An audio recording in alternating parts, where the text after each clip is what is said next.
Gending Alas Mayit Part 2 dengan judul Sendang Banyu Ireng. Agustus 2009. Lulus dari universitas ternama di Jogja merupakan mimpi yang menjadi kenyataan. Walaupun aku lulus hanya dengan nilai seadanya, aku benar-benar semangat untuk memulai dunia baru, melupakan tugas-tugas semasa kuliah dan mulai bekerja. Sebenarnya Pak D sudah mengajakku untuk membantunya bekerja di sebuah pabrik gula. Namun kupikir tidak ada salahnya sedikit refreshing sebelum mulai bekerja. Namaku Danan Jaya Sembara. Panggil saja aku Danan. Hari ini aku berniat pergi mendaki sebuah gunung yang berdiri tegak di hadapanku saat ini. Ya, gunung itu bernama Merapi. Rama dan Yanto, kedua temanku ini memang maniak mendaki. Selama masa kuliah mereka sudah mendaki lebih dari 10 gunung di Indonesia, mulai dari yang terpendek seperti Gunung Andong hingga ke puncak Mahameru. Tapi khusus kali ini kami memilih Merapi sebagai ucapan terima kasih karena indahnya pemandangan gunung ini selalu menemani di masa-masa berjuang kami. Dengan santai kami menikmati pemandangan di sekitar sini. Danan, kamu kan katanya bisa lihat lelembut, gak takut naik gunung begini? Katanya di gunung banyak, tanya Rama dengan nada iseng. Halah Ram, makhluk halus itu dimana-mana ada. Kalau udah biasa ya kayak ngelihat orang asing aja, jawabku. Udah mau maghrib, jangan ngomongin yang enggak-enggak, ucap Yanto dari belakang. 1 jam perjalanan mengantarkan kami ke pos 1 Selokopo Ngisor. Untung saja langit belum gelap sehingga kami bisa melihat pemandangan beberapa gunung dari sini. Setelah sedikit mengambil napas, minum, kami melanjutkan perjalanan lagi. Berharap sebelum tengah malam kami sudah bisa sampai di Pasar Gubrah dan bermalam di sana sebelum menuju puncak. Tak terasa langit mulai gelap. Kami mengenakan perlengkapan untuk menerangi jalan yang kami tempuh. Aku melihat sekeliling nampaknya ada beberapa makhluk yang mengawasi kami. Danan, diam aja, gak usah cerita kamu lihat apa, ucap Rama memperingatkanku. Tak berapa lama hujan mulai menurun deras. Jarak pandang menjadi sangat terbatas, namun kami terus berjalan mengikuti jalur yang sudah terbentuk. Semua berjalan biasa saja hingga jalan yang kami lalui berujung ke jalan setapak di pinggir jurang. Yanto, emang dulu ada jalur begini? Tanya Rama pada Yanto yang pernah mendaki Merapi bersamanya. Enggak, aku nggak inget, coba balik wes, jawab Yanto. Kami berbalik ke belakang, mencoba kembali ke jalur semula. Namun jalan yang kami lalui menghilang. Yang ada hanya jalan yang berujung pada jurang. Kok bisa begini? Danan, tadi kamu lihat kan jalannya? Ucap Rama padaku. Aku mengangguk dan melihat sekeliling dengan merasa curiga dengan apa yang terjadi. Kita dikerjain, ucapku pada mereka. Terlihat makhluk jadi-jadian berbentuk seperti kera, berukuran seperti manusia dengan badan yang kurus mengawasi kami dari belakang Rama. Aku membacakan beberapa doa dan mantra pelindung, berharap bisa menghilangkan kami bertiga dari pengaruh gaib ini. Jalan yang kami lalui terlihat kembali, dan jalur yang kami lihat sebelumnya berubah jurang yang dalam. Namun sepertinya yang kulakukan memancing perhatian makhluk-makhluk lain. Sepanjang jalan yang kami lalui dipenuhi oleh makhluk halus penunggu gunung ini. Lari Danan, kita balik ke bawah, teriak Rama. Secepat mungkin kami berlari meninggalkan jurang itu. Namun kondisi tanah yang terlalu licin mengaburkan pijakanku dan menjatuhkanku ke sebuah jurang yang dalam. Danan, Danan, teriak Rama terdengar dari jauh. Namun suara itu sayup-sayup menghilang bersama dengan kesadaranku. Mas, bangun mas, Terdengar suara perempuan mencoba membangunkanku. Rasa sakit masih terasa dari kepala dan sekujur tubuh. Namun aku tetap memaksa untuk membuka mata. Ini di mana? Tanyaku pada perempuan yang mencoba membangunkanku. Udah, tenang dulu, ini diminum, ucap perempuan itu sambil menyerahkan segelas teh hangat. Aku meminumnya sampai habis. Terasa rasa haus yang amat sangat dari tenggorokanku. Masnya sudah pingsan seharian. Warga nemuin Mas pingsan di hutan kemarin, jelasnya. Aku menyentuh dahiku yang ditutupi perban. Mulai teringat kejadian saat aku terjatuh ke dalam jurang. Kalau udah bisa berdiri, itu ditunggu Pak Kades. Udah disiapin makanan di sana, ucapnya sambil menunjuk ke sebuah rumah. Aku mencoba berdiri, mencuci muka dan mencari baju ganti dari ranselku. Sejujurnya aku cemas dengan keadaan Rama dan Yanto. Mereka pasti mencariku selama pingsan. Permisi, ucapku memasuki sebuah rumah yang tadi ditunjukkan oleh perempuan yang membangunkanku. Monggo, masnya sudah sehat. Sini makan dulu, ucap seorang pria parubaya menyambutku. Aku menghampiri mereka. Dengan ramah, sepiring nasi disiapkan dan diberikan kepadaku. Udah, kenalannya nanti dulu, makan dulu aja. Pasti lapar kan, lawang pingsan seharian, ucap bapak itu. Nggih, maaf Pak, ngapunten, jawabku sambil mengambil lauk yang terlihat begitu menggoda. Kula nuwun, permisi. Suara wanita terdengar dari depan pintu rumah. Laksmi, sini ikut makan, ucap sang pemilik rumah memanggilnya. Ternyata itu adalah perempuan yang tadi membangunkanku. Makan yang banyak, Mas, ucapnya sambil melempar senyum. Aku mengangguk dengan sedikit malu, namun sepertinya rasa lapar lebih berkuasa terhadapku. Saya kepala desa di sini, panggil saja Pak Kades. Sampai masnya benar-benar pulih, istirahat di sini dulu saja, ucap pria itu dengan ramah. Matur nuwun Pak, nama saya Danan. Memangnya ini di mana ya Pak? Tanyaku. Ini desa Windu Alit, pasti belum pernah dengar, jawab Pak Kades. Iya Pak, saya baru tahu ada desa di dekat posko pendakian, lanjutku. Pak Kades mengerutkan dahi seolah merasa heran. Posko apa maksud Mas Danan? Tanya Pak Kades.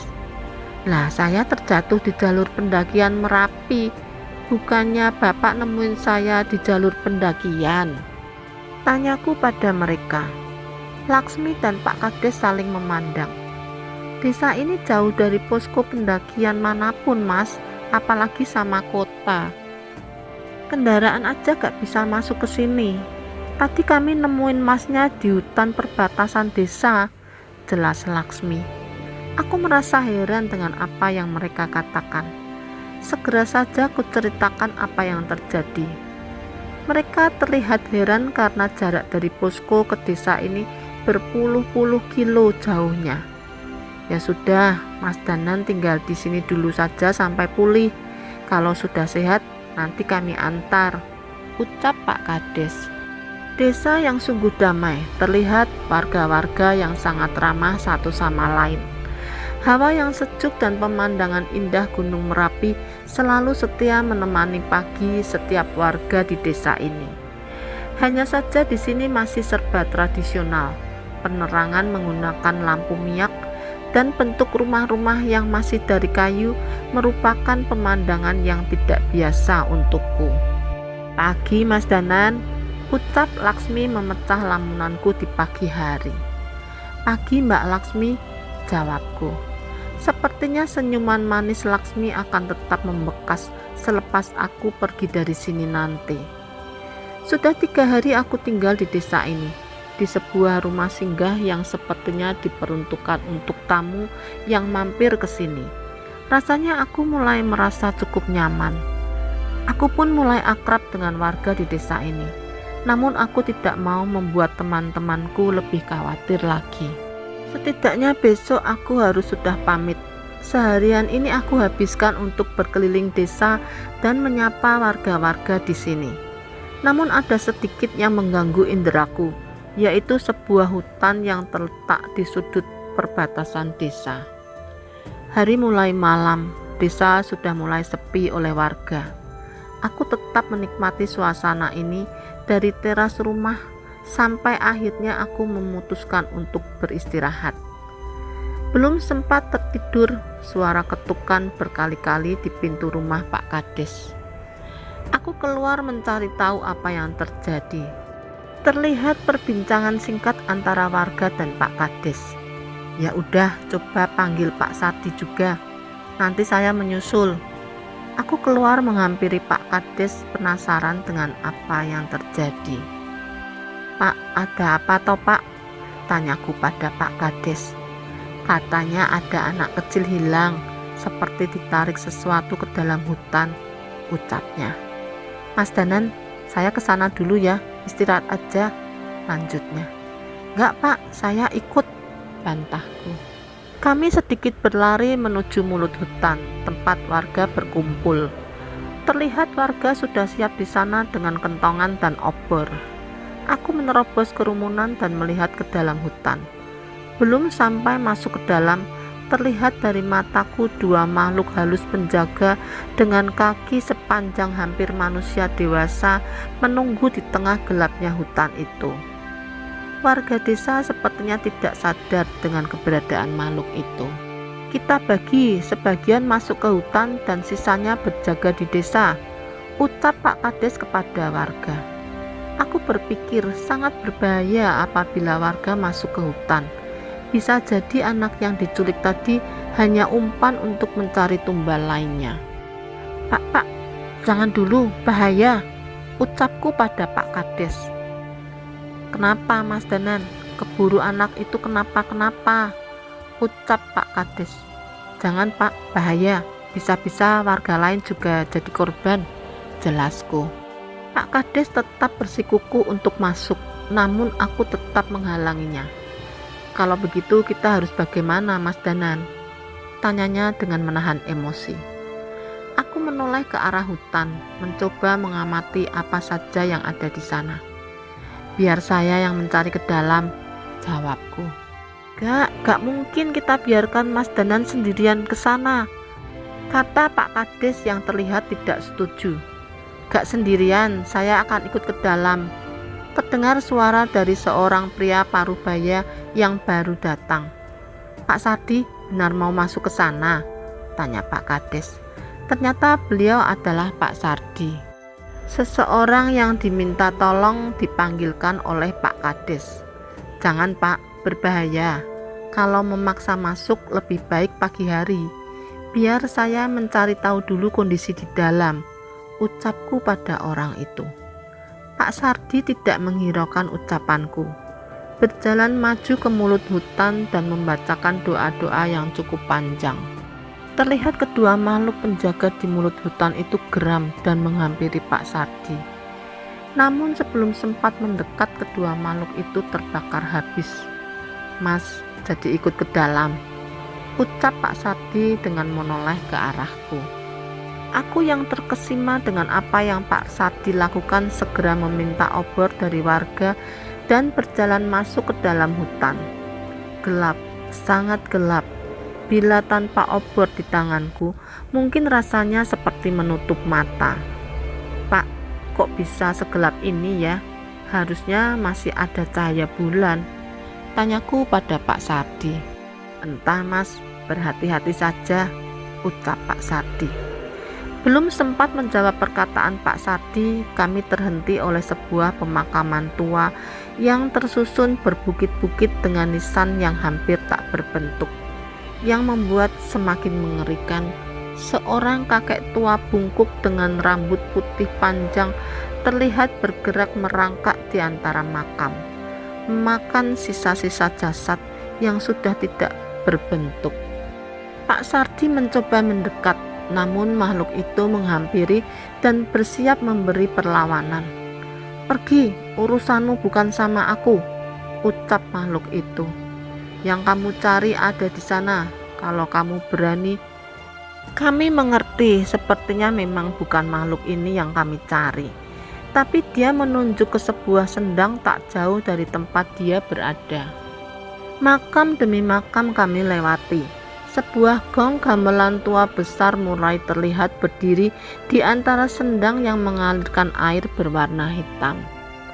"Hati-hati Mas Danan, makhluk itu masih terus memperhatikan kamu," ucap Pak Sardi. Benar, walaupun tidak mengikuti, makhluk itu terus memperhatikan ke arahku. Itu Pak Sardi, ada anak kecil di sana," ucapku kepada Pak Sardi. Terlihat seorang anak balita tanpa pakaian tergeletak di tengah-tengah sendang. Terlihat air berwarna hitam mengalir melewati tubuh anak kecil itu. Aku segera melepas jaketku dan segera menghampiri bocah itu.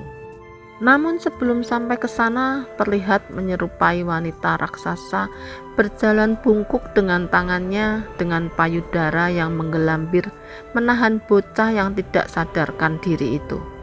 "Hati-hati, sepertinya makhluk itu yang berniat jahat," ucap Pak Sardi kepadaku. Belum sempat menjaga jarak, tangan besar makhluk itu meraih wajahku dan menarikku. Pak Sardi segera bergegas membacakan doa dan mengayunkan tangannya. Terlihat cahaya putih menyeliputi kepalanya berhasil melepaskan cengkeraman makhluk itu. Setan itu berlari ke belakang dengan menyeret bocah kecil di tangannya. Kami mengikutinya, namun terdengar suara gong dipukul berkali-kali seolah memberikan isyarat. Kami berhenti tak jauh dari sendang. Dan mulai terlihat pemandangan yang sangat mengerikan di sekeliling tempat ini. Semua makhluk halus penunggu hutan memperhatikan kami dari balik pohon, seolah mengikuti tanda dari suara gong tadi. Pocong dengan badan yang tidak utuh, perempuan tua bergantungan dengan tangan tanpa kaki di tubuhnya. Sepertinya mereka korban-korban pembantaian di zaman dulu. Mungkin saja jasad dan keberadaan mereka yang membuat air di sendang tadi menjadi hitam pekat. Aku gentar, begitu juga dengan Pak Sardi. Dendam makhluk-makhluk itu terlalu kuat. "Ini yang aku takutkan, Pak. Anak itu hanya pancingan agar banyak warga masuk ke sini menjadi tumbal mereka," ucapku dengan gemetar. "Kalau kita bertarung sekarang, kita pasti mati," ucap Pak Sardi. Benar kata Pak Sardi, tidak mungkin kita melawan mereka semua. Satu persatu makhluk itu mendekat bersiap menghabisi kami. Pak Sardi membacakan mantra pembakar, menyerang satu persatu demit di sana. Tapi itu tak cukup.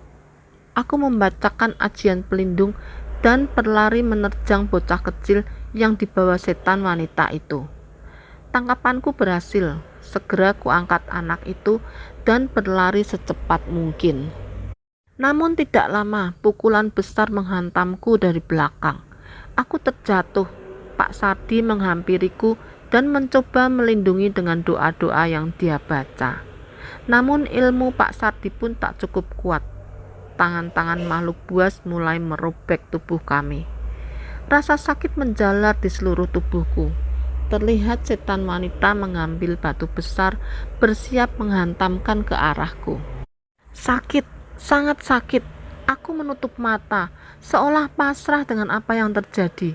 Kupikir inilah akhirnya, tapi tiba-tiba mendadak semua serangan itu terhenti. Pak Sardi dengan tubuh yang penuh luka mencoba berdiri dan melihat apa yang sedang terjadi. Kakek tua bungkuk berambut putih di pemakaman tadi menghampiri kami. Demit-demit yang menyerang kami mundur perlahan seolah ketakutan. "Bocah kurang ajar, siapa namamu?" tanya kakek tua itu padaku. Danan Jaya Sembara," jawabku dengan lemah. "Sembara? Orang-orang bodoh yang tidak sayang dengan hidupnya." Aku tidak mengerti dengan apa yang dia bicarakan. "Pulang, setan-setan ini biar menjadi urusanku," perintahnya kepadaku. "Tapi Mbah ini siapa?" tanyaku penasaran. Tidak usah banyak bicara, jaga saja keris Raga Sukma yang kamu pegang, ucap kakek tua itu. Pak Sardi terheran dengan apa yang terjadi, namun dia segera membantuku berdiri dan meninggalkan hutan ini. Keris Raga Sukma, bagaimana kakek itu tahu tentang keris yang tersimpan di sukmaku? Sekilas aku menoleh, terlihat kakek tua itu tertawa seperti orang gila, melompat dari pohon ke pohon, membasmi setan-setan itu dengan brutal. Matahari mulai terlihat, hanya sebagian warga desa yang masih menunggu di mulut hutan. Warga terlihat lega setelah mengetahui kami dan anak yang diculik selamat dari hutan. Tidak banyak yang kami ceritakan ke warga tentang apa yang terjadi di dalam hutan. Bapak gak apa-apa? Tanya seorang anak wanita yang berlari menghampiri Pak Sardi. Gak apa-apa Sekar, cuma luka sedikit, jawabnya dengan melemparkan senyum pada anak itu. Walaupun aku tahu luka Pak Sardi juga cukup serius. Aku memutuskan untuk istirahat semalam lagi dan pulang besoknya. Barang dan perlengkapanku sudah siap. Terlihat beberapa warga sudah siap mengantarku ke kota. Pak Sardi, Pak Kades, saya izin pamit dulu ya. Maaf sudah merepotkan, ucapku berpamitan. Mas Danan, terima kasih sudah membantu warga di sini. Sering-sering mampir ya, ucap Pak Kades. Iya Pak, semoga saya bisa mampir ke sini lagi. Toh saya masih ingin mendaki ke puncak Merapi, balasku. Ingatanku kembali teringat akan hutan dan sendang dengan air yang begitu hitam. Cepat atau lambat tempat itu pasti akan menjadi bencana untuk desa atau bahkan lebih besar lagi. Aku berpamitan dan meninggalkan desa terpencil di lereng kaki Gunung Merapi yang menyimpan banyak misteri ini, yaitu Desa Windu Alit. Bersambung ke part 3.